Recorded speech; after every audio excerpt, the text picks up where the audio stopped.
Hi everyone, welcome back. This is part 3 on the series Becoming a Better Writer with me, Mr. Bachetsky, and my little dog Buster. This time we're looking at punctuation. We're looking at basic punctuation and some more advanced ones as well, briefly.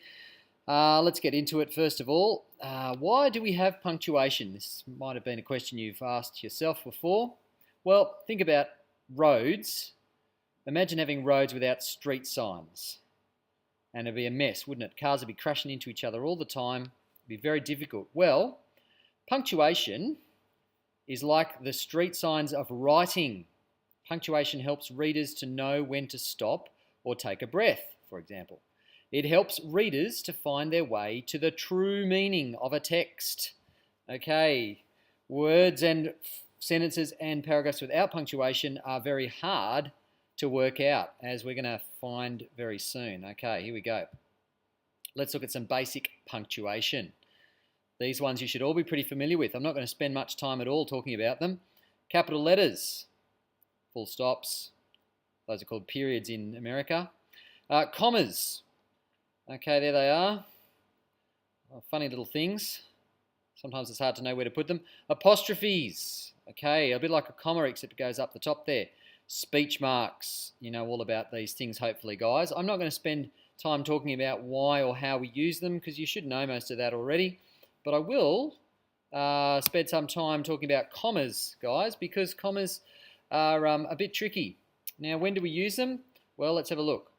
Commas are used to separate parts of a sentence. For example, lists of things. Okay, so if I have a phone, a set of keys, a wallet, and a sticker in my pocket, I'm going to have to separate all of those out by a comma. But also commas are used to indicate when we should pause. When you read aloud, you should pause when you come to a comma. I'm not sure if I paused in the right spot there. Anyway, you can work that bit out yourself. Now, guys, commas are usually placed between clauses or phrases in a sentence. E.g., after a while, the poison bait started to kill off the rabbits and rats.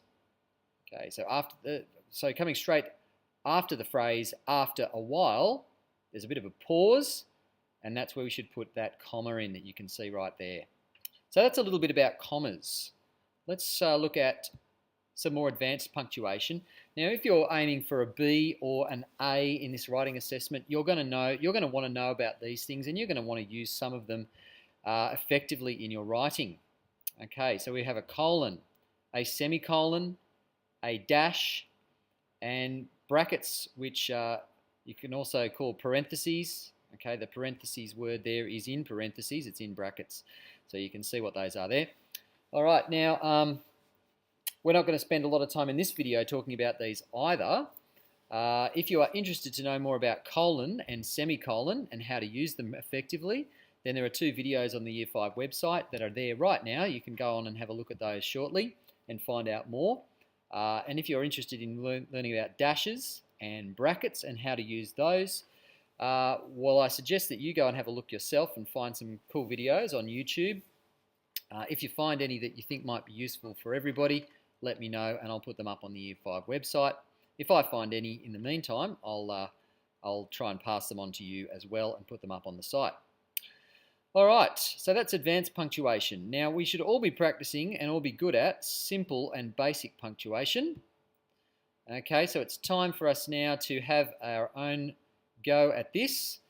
This is your turn. What you're going to do now is you're going to rewrite and punctuate the following paragraph in your writing or English book. Note all punctuation marks have been removed. You have to put them back in. Now, I'm going to read this out to you, and you'll see that once you take the punctuation away, it's pretty hard to work it out. The street signs have been removed, guys. All right, I'm going to read it out to make a bit more sense of it, and then you're going to have a go at punctuating it. Here we go. David loved going to the beach. He went almost every day. When he was at the beach, he loved swimming, surfing, sunbaking, and fishing. One day he left his things on the sand while he went swimming. A boy came by and stole David's towel. "Hey you," shouted David. "What are you doing?" The boy kept on running, and David went home that day dripping wet. All right, it was pretty hard for me to read that because I didn't have any punctuation to help me.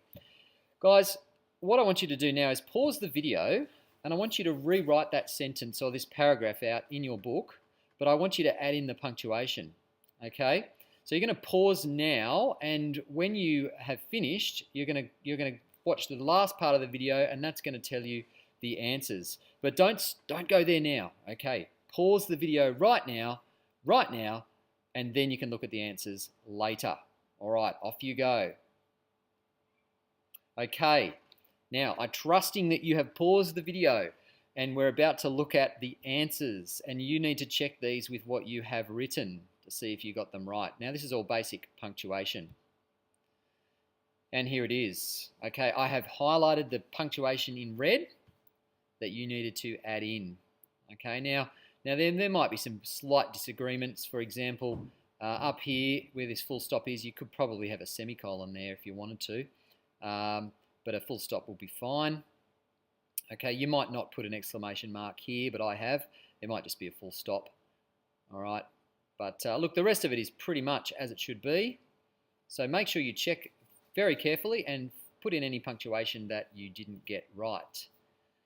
Okay, and don't forget when you're writing your assessment, boys and girls, make sure you've got all this basic punctuation in place, because we want you to at least get sound in punctuation.